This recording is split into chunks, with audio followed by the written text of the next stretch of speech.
Hi, my name is Dustin Dupas, and I'm the Chief Operating Officer at Tabs Group. Thank you for joining our webinar today, where we'll be reviewing our second annual cosmetic study. I encourage you to stay on until the end, as we're doing something different this time and plan to provide you online access to some of the data. At this point, we haven't finalized the topic for our next webinar, but it'll take place sometime in the first quarter in the coming year. We'll mail and post that topic in time once it's available, email. Our webinar interface has changed from prior webinars. You should see a control panel on the right side of your screen, and towards the bottom is a section where you can enter your questions. Just like our previous webinars, we're planning to answer any questions you have at the end of the presentation. So with that, I'd like to turn it over to Dr. Kurt Jetta, the CEO and founder of Tabs Group. Thank you, Dustin, and thanks for all of you attending, particularly those of you that are regulars to our webinar series and the ones that attended last year's cosmetic series. So what we did this time was execute the exact same survey as we did the same time last year, so we'll be able to see some year-over-year changes in consumer preference and shopping behavior, as well as just understand the lay of the land. So let me tell you a little bit about how we derived our information, and that's how we derive our information from the vast majority of the webinars we do. We use surveys, online surveys. This supplier's Toluna, and it's 1,000 adults, and actually I should have changed that, it's actually 1,000 women. Last year we added a supplement of men.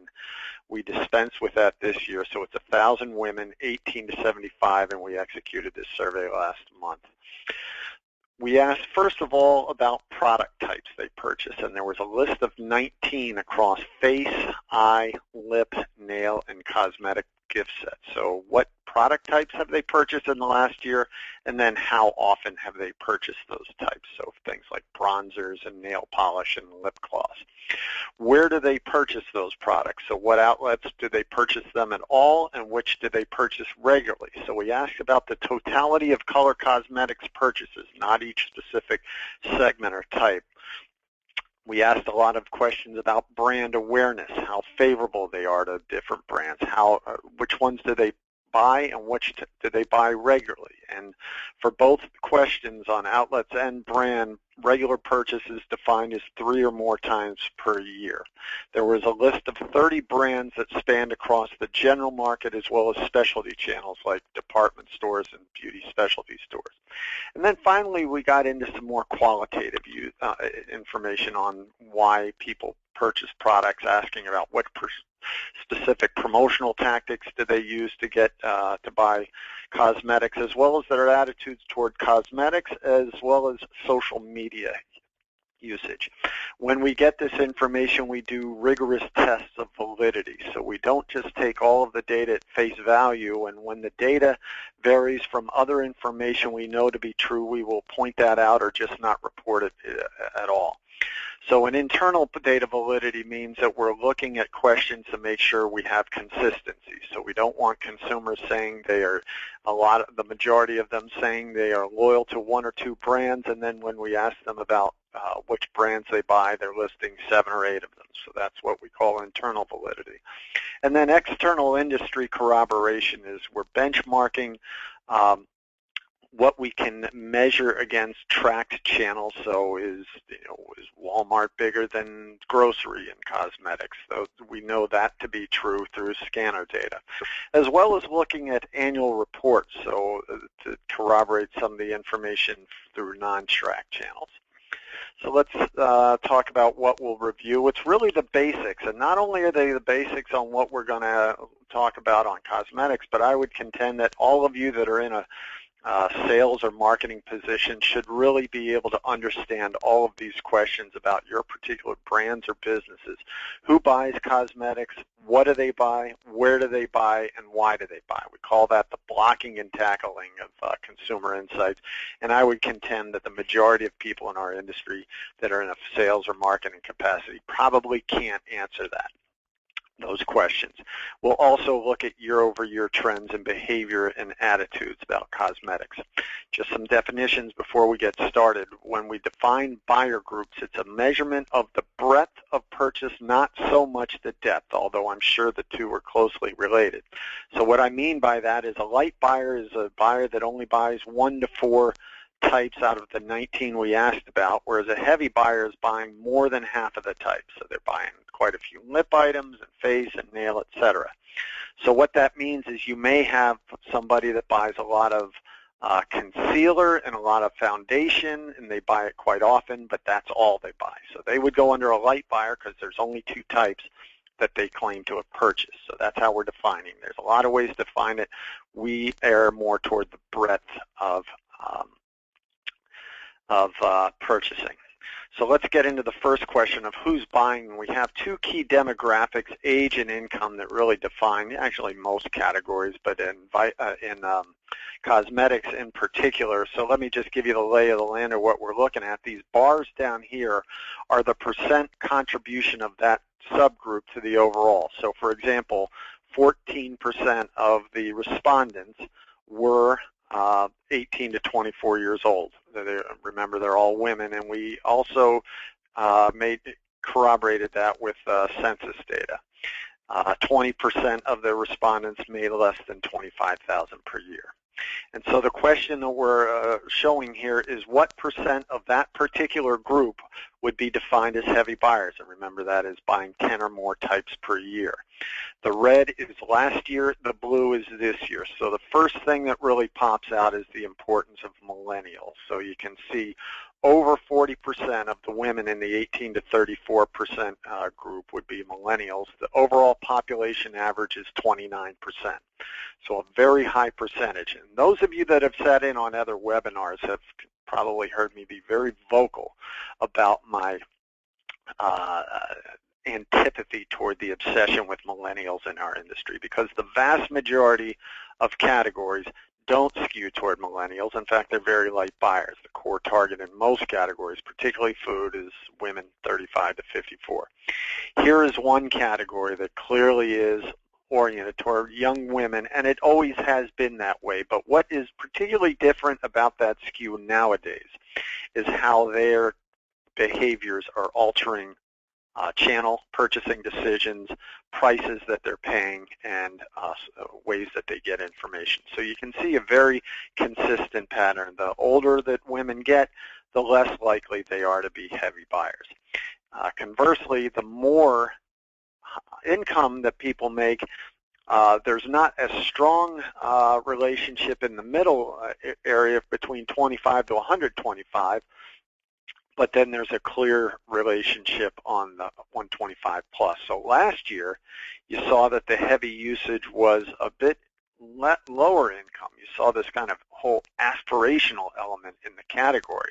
And so that's a pretty significant shift. And you could say, well, it might be due to sample. That's possible. But if there was clearly this big sample variation, you would expect there to be variation on most metrics. And this is really an outlier where there was that type of year-over-year change. So that we believe it is something meaningful in the category, this shift toward upper income. But still, the strongest skew is toward younger women. Now let's look at what they're buying. And so, again, lay this out for you. Here's all the various types that we asked about, the specifics. At the bottom, you can see that we're asking about penetration, what percent of them claim to buy it over the past year. On average, how often do they buy it? And then this transactions per capita. And so when we report out market shares or data of any type in this study, it will be transaction-based, not units, not dollars. We know that transactions are highly correlated to units, but not exactly. So just understand that difference between what you may be used to seeing. But as we look at penetration overall in the category, it did creep up from 86% to 89%. That's a 3% gain. Purchases per buyer, as you would expect, as more marginal purchase buyers come in, the average purchases slipped a little bit. So overall, the number of transactions in the category was about flat, transactions per capita. But there were some meaningful differences as we look by segment. So what increased were a big jump in penetration on the eye cosmetics, mascara, eyeliner, eyeshadow, etc. And we also see some big gains on lip, and these were driven by higher penetration. As we look at the decreases, we see a fairly substantial decrease in the major face types, and it was a decline primarily as a function of less frequency. As we look at declines in nail, we see declines primarily driven by less penetration, and that's something that may be surprising to those, although there has been not as much written about nail. Certainly in the trade press up to about a year ago, it was talking about how nail is hot, and it's growing, and all this explosion. It was always a growth driven by retailers adding more selection and more variety and just more assortment overall. We never really detected this inherent increase in the organic growth. It was just kind of a product availability. And so when that stopped, we saw that there actually tended to lose some buyers in the segment. So there you have the kind of the trends on what's up and what's down. Now, as we look at what are they buying, let's look at what they're buying with respect to brands. So as I mentioned, there was an overall increase in the penetration, 89 to 86. And here you can see that that increase was isolated to light and medium buyers. Heavy buyers are still 26% of the overall female population, 18 to 74. That stayed static. Then we look at year over year, how many brands on average did they buy? And then the number is a lot. I mean, you see on average, and this stayed consistent year over year, the average consumer is buying 5 of those that are buying. Let's qualify that. The average is 5 brands per buyer.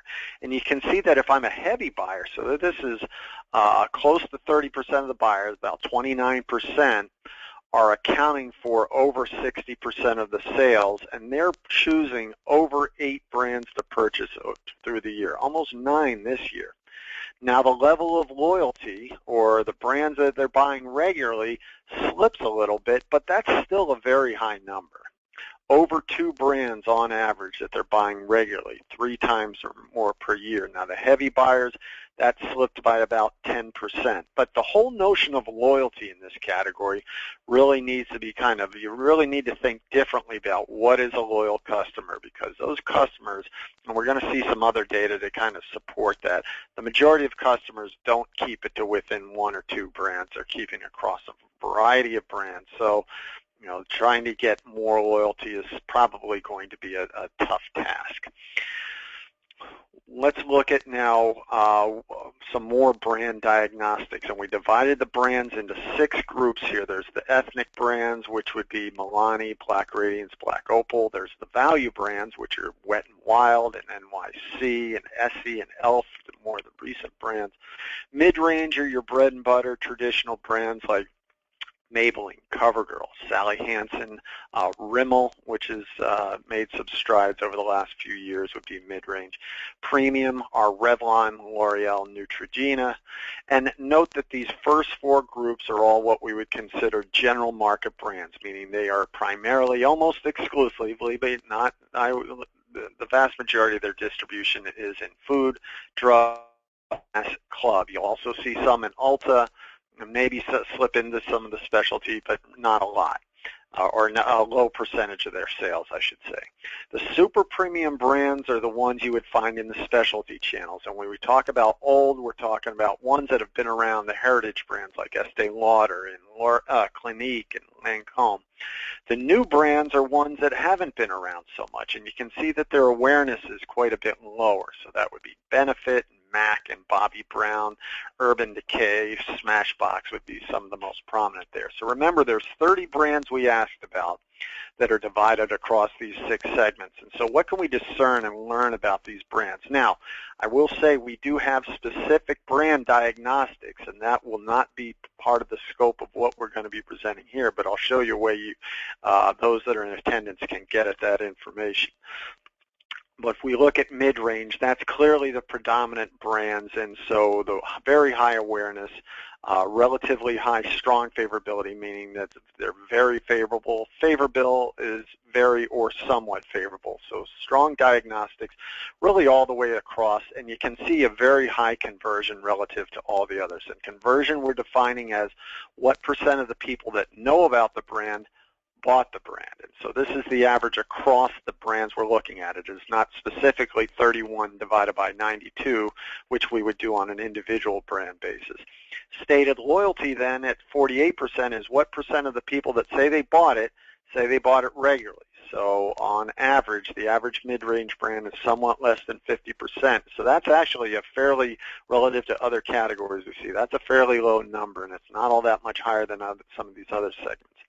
What else can we learn about this? Well, let's compare super premium old versus new. So the heritage brands, clearly much higher awareness, substantially higher strong favorability, so they're still held in high esteem by shoppers. But once you get over to the right, that we see these new brands converting just as well as the older brands. And so what that would mean is as they continue to build awareness, and this number is up quite a bit from last year. On average, last year that average was 59%.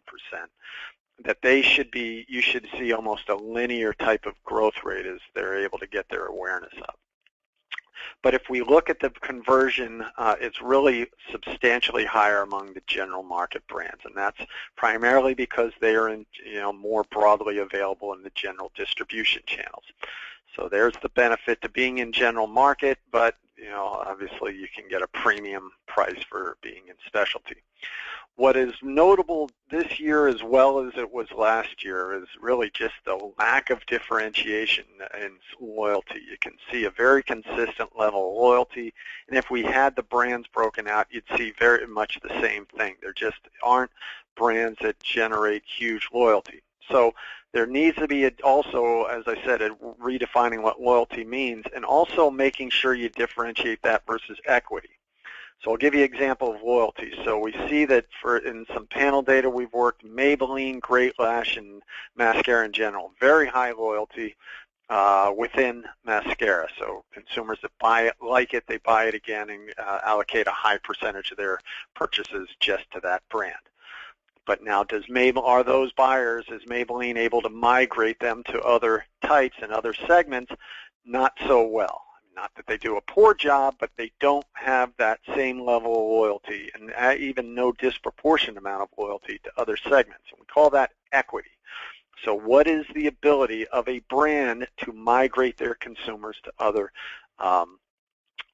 segments and types and categories? So we see a lot of brands have great loyalty in a variety of categories. Very few brands have good or great equity. So where are they buying these products? Let's take a look at the general market first. So overall, in the same type of approach, we're saying penetration. So 78% of the buyers of women are buying, so almost all the category buyers are buying in the FDMC general market, and a high percentage of them are buying there regularly. But you can see that's fairly flat versus last year. And then that stated loyalty number is just the ratio, 61 divided by 78. Who grew in general market, though, if it's flat? Well, you see Target grew quite a bit, huge gains in both penetration, regular purchase rate, and even stated loyalty. Now, you may say, well, what about other mass? A lot of that was due to recoding. I should actually have footnoted that because we're considering Meyer other mass, and last year we did not. So that's a big part of that gain. Who's down? Well, I'm calling it outlets without the beauty panache, meaning they're more kind of high-frequency, grocery-oriented outlets like Walmart and grocery and dollar stores. So all of them saw a very significant decline in purchasing, in penetration, as well as regular purchasing. So there was quite a shakeout in buyers among those outlets, and you can see overall there wasn't a whole lot of growth in general market overall. Walgreens up slightly, somewhat, CVS slightly. The real growth was in specialty channels. So who really gained the most? You see just this massive increase in Ulta and Sephora, and we think those are real numbers. I mean, those are not kind of, hey, well, we know directionally. I mean, maybe it's not 41, but they're big gains. And Ulta has just been posting some really eye-popping growth in same-store sales if you want to look at their annual reports. And then Sephora has been a big driver of gains in JCPenney sales. So we know that's where we talk about that independent corroboration of some of the data we're getting through the survey. Now, what we also see, though, is that growth in department store, that is not a legitimate number.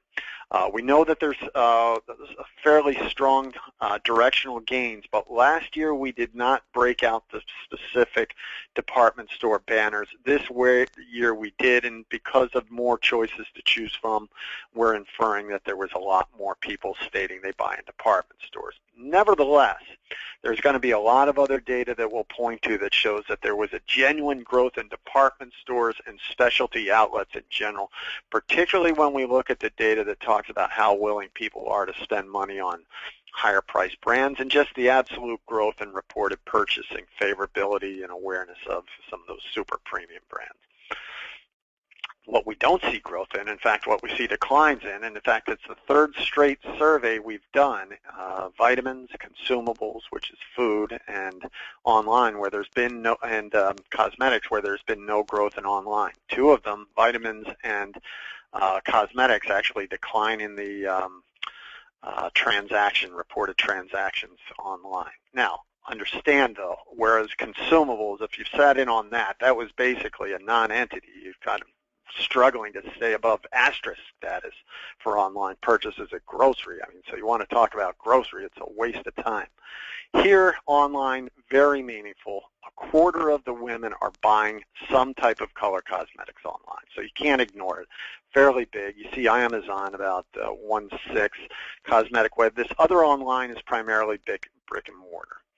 So that's where there was some growth, if you want to talk about growth online. But overall, that channel is not growing, and that's been consistent. And that's actually something we can corroborate, again, if you get online and do some Google searches. I mean, ignore all the touts just without any data support is showing the explosion in online. I mean, actually look at people that actually have some data to report, and they're not reporting a lot of these consumer products that are actually growing. If we then take all of those mentions and we can create this model that basically weights regular penetration and regular purchase and talk about a share of mentions, which is close to, correlates very highly with what you would see a share of occasions, we see specialty channels is almost half of the transactions. And if we weight it then by dollars, it's over half the dollars. And so what are the big outlets? Specialty beauty, that Ulta, Sephora, Sally Beauty, 18%, Walmart 16%, department stores 15%. I mean, you're looking at a very fragmented retailer landscape here. I mean, there is competition and consumers going all over the place, and they're buying a lot of different brands. I mean, it's kind of all over. But look at online, that's 8%, and we estimate that's about 10% of the dollars based on higher transaction size. So we get the question a lot, well, how big's the market? We're talking color cosmetics only, not all of the other stuff. But this is just face, nail, lip, eye, and cosmetic gift sets. We're estimating about $13 billion a year in the U.S., up 5% from last year. And you can see the estimated dollar split, so slightly tilted towards specialty. Now, last year, we had FDMCD as 57%, and we believe that is somewhat based on the way we treated department stores this year. But there has definitely been, based on the data here, based on what we can corroborate with other sources, a discernible, meaningful shift out of general market towards specialty. And so that is something very notable and important in this category. And one thing that's worthy, I talk about the growth in Ulta. That, as far as I'm aware, is the only major retailer that carries the whole gamut of brands from general market to specialty beauty, and it certainly seems to pay off, and we're going to talk about some of the diagnostics on why. Now let's talk about why they buy. So we talk about social media, and so there's blogs, there's YouTube, Facebook, Pinterest, Instagram and Twitter. Now, overall, social media, those that saying social media is very important in helping which cosmetics they buy among all buyers. It's not that much. I mean, any given one, it's maximum of 15%. It's overall slightly less than a quarter. So for light and medium users, not that big of a deal. But for heavy users, you can see blogs and YouTube really pop out as very significant sources of information for heavy buyers. And almost half of the buyers are saying that some type of social media is very important in helping them make decisions. And so this is where that importance then and that contribution of millennials are really driving some of the behavior. I mean, that then says social media is a very important consumer communication vehicle to the heaviest buyers in the category. And remember, awareness is the big driver of sales because conversion and loyalty then start to be fairly consistent. So if you want to drive up awareness, you just can't ignore, and you have lofty aspirations, this is a medium that you can't ignore. And I'm sure most manufacturers are not. It's just a question of what's the appropriate investment. Well, if your strategy is to get heavy users, quite a bit should be invested there. Another reason why people buy are deals and promotions. We ask this in every study that we do. So we ask of 10 different promotional tactics. We break them out. 10 we ask the same way each time. Active deal tactics, meaning consumers actually have to do something to get the deal. They have to go online to get a digital coupon. They have to clip a coupon. They have to open a circular. Or a passive deal tactics. They just kind of sit there and the deal comes to them, or they just go to the shelf and I get an everyday low price, or I can buy private label. So we can see the year-over-year shifts on red to blue, and we also, first of all, see that there's a shift toward active, a little bit away from passive, slight increase, but this is really a big difference, much bigger difference than we've seen from other studies. And the reason why passive is so relatively low, look at the relative lack of importance of private label. Now, there's certain brands that retailers market as not kind of a store brand. They're proprietary brands, etc. Our research, not specifically in this one, but others, we believe, and we're strongly concluding that consumers know the difference. They know it's a proprietary brand, and they put that somewhat in the same bucket. If we look at the most popular tactics, well, shopping for deals, so they actually, one of the tactics used is they go to the store that offers the best deal, and that grew versus last year from 40 to 43. Everyday low price, consistent with what we saw, movement away from Walmart and dollar stores, was down 6%, but it's still the most popular deal tactic, 48%.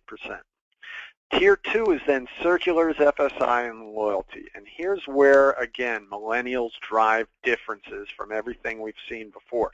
First of all, we see loyalty cards are actually more popular than circulars in this category, which is definitely different than everything we've done in OTC and consumables and vitamins.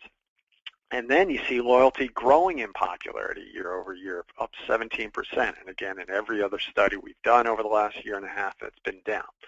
So there's definitely this movement toward loyalty cards as a way to get their deals. And so you got to get this dynamic of, I'll back off a little bit on saying your loyalty cards are just a little, mind you, but loyalty cards are completely useless. They definitely now kind of the story is emerging that they definitely have appeal to younger shoppers, but overall, in most categories, younger shoppers aren't the core.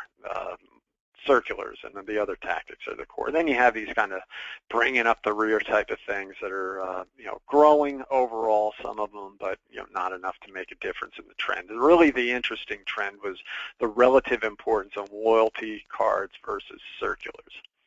Then we asked some attitudinal information on how they kind of feel about the shopping occasion of buying cosmetics, and again, year over year. So I prefer to shop at stores with good deals. That was, again, by far the one that got the strongest agreement, and it was flat year to year. Another one that was flat was spending a lot of time in the cosmetic section. So you see over a third say they really like to engage in that, and we've found from our diagnostics a high correlation between that and people that bought a lot of brands, and you'll see some of that in a couple of slides. And then we always ask about confusion. This is a category where that number comes up very low, and a lot of it has to do with the brand-driven merchandising scheme. But what happens is it makes it very easy for consumers to find products, but then I think a lot of people then form the fallacious belief that because they're all together, that means they're all loyalty and stay within the brand, and that clearly is not the case. So it's a great merchandising scheme, but it's not a conduit to generate loyalty. So what things are consumers more likely to agree with this year? First of all, there is a bit more people saying they stay within one or two brands. Consistent, again, there's that internal validity of more light and medium buyers in the category. This whole indulgence thing, though, popped up 7%. So they like to indulge with expensive makeup. And that's where you see that shift towards specialty stores, department stores, super premium.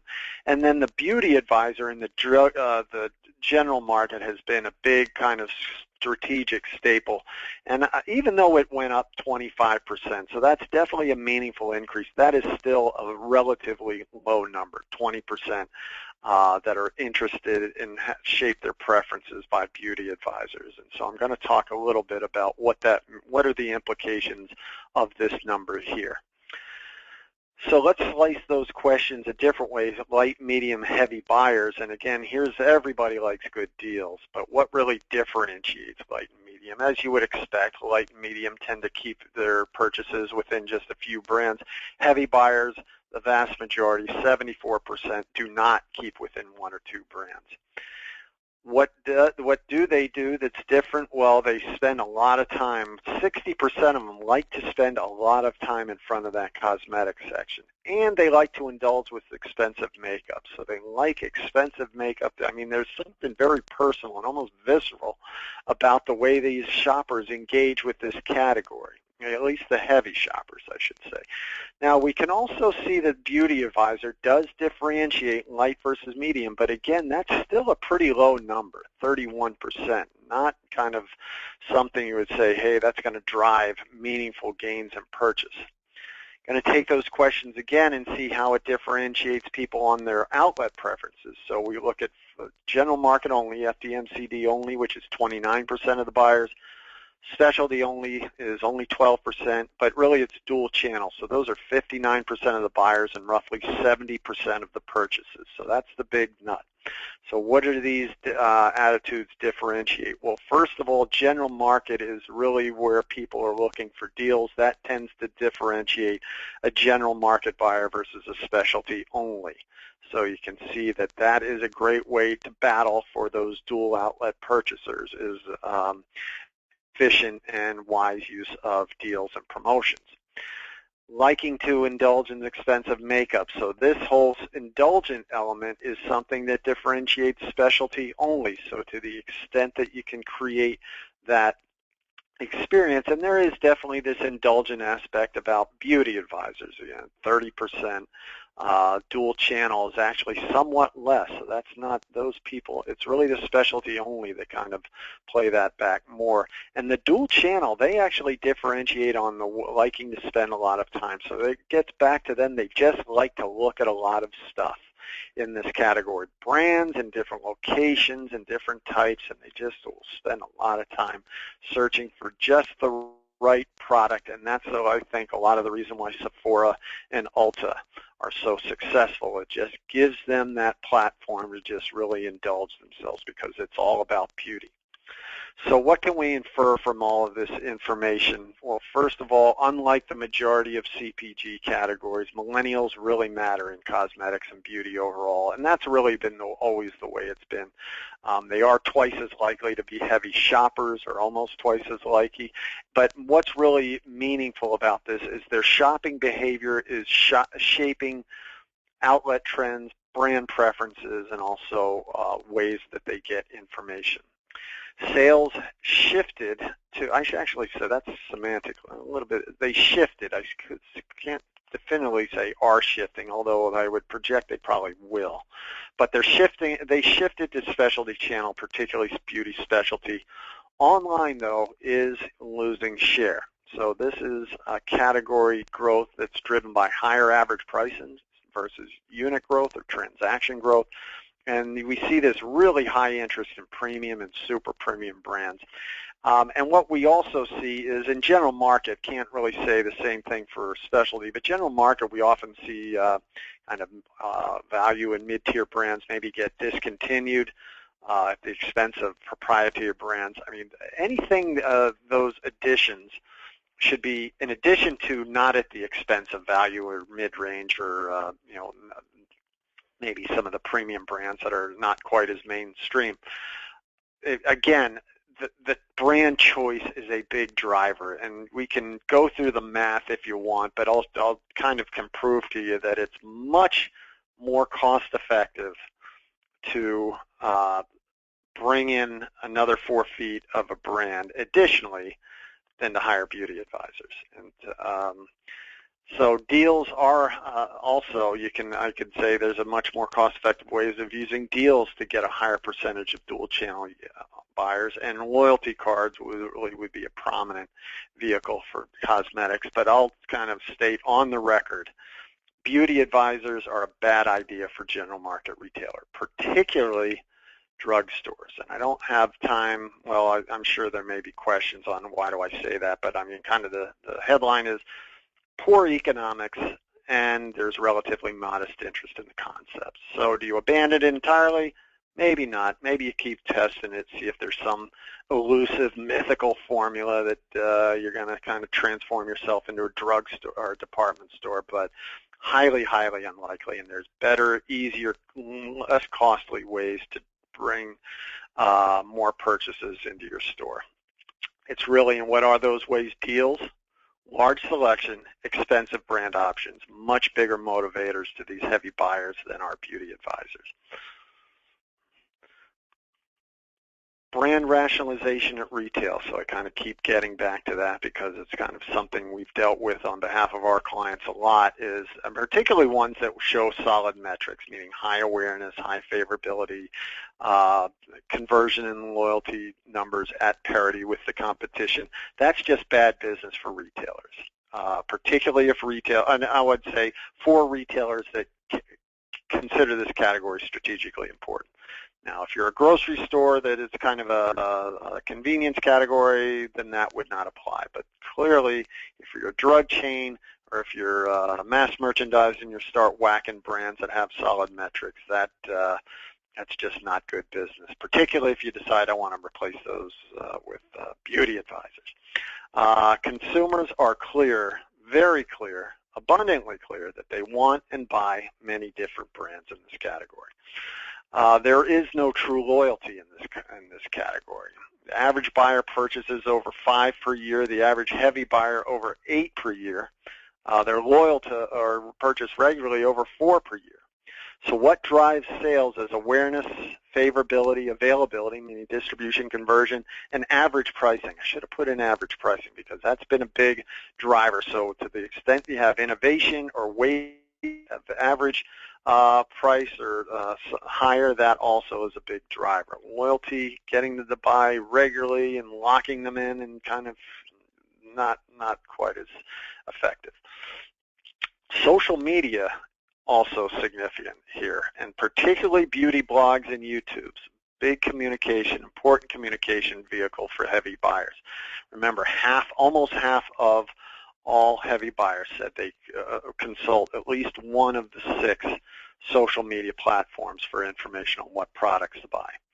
I would say usage isn't high enough to justify the majority of a budget for these brands, and we definitely see kind of almost an overreaction, thinking this is the holy grail.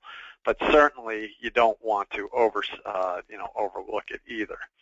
And then it just, I can't say I see it in cosmetics. I've definitely seen it in other categories where they're trying to kind of compromise the beauty blog, the editors of the blogs, rather than just engage them, make sure they have samples, make sure they have information. They're trying to pay them and offer placements and all that kind of stuff. And it's really the objectivity of these editors that are the appeal and why they're so held in such high esteem. So that's the information on the data and the conclusions. Let me just show you now, as Dustin had mentioned, we have this tool now that anybody that actually attended, not the hangers, so the top are how much on average are the people paying the most. They're buying artificial nail. We can also look at the millennials, 18 to 34. You see how I drag that in. So that's available at no cost. Everybody will have access to that, and we'll keep that up for about the next month. Now, if you're interested in getting information in brands, and before I switch to brands, I'm just going to kind of sign off for those watching the video and on video, and let you know that you can contact us at info@tabsgroup.com to get access to this information.